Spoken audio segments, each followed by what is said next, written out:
கமகமன்னு வாசனைங்க இந்த கஞ்சி, தேங்காய் சுக்கு கஞ்சி எப்படி காசுறதுன்னு பார்க்கலாம். வாங்க வீடியோக்குள்ளே போகலாம். வேண பொருட்கள்: அரை முடி தேங்காய், ஒரு குட்டி டம்ளர் அளவுக்கு பச்சரிசி ஊற வச்சு எடுத்துனுக்குறோம், வெல்லம் ஒரு கப்பு, சுக்கு, ஏலக்காய், மிளகு. இதை மிக்சியில் போட்டு அரைச்சின்னு வந்துடலாம். கடாய் வச்சு தண்ணி ஊற்றிக்கணும். வெல்லம் எடுத்து வச்சிடல, அதை நம்ம போட்டுக்கலாம். அதில் இது நல்லா கொதிக்கிட்டோம். நல்லா கொச்சின்னு இருக்குதுங்க. இது பாவ பதத்துக்கு வரவேணா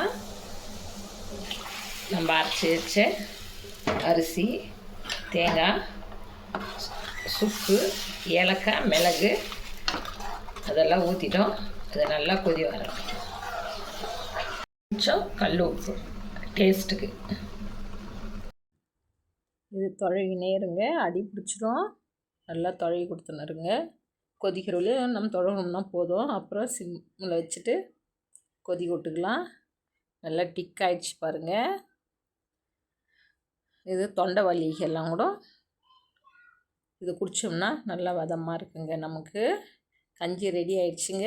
இப்போ நம்ம கப்பில் எடுத்து அதை ஊற்றிக்கலாம். நல்லா சூடாக குடித்தோம்னா அவ்வளோ நல்லா இருக்குங்க. நம்ம அடுத்த வீடியோவில் சந்திக்கலாங்க.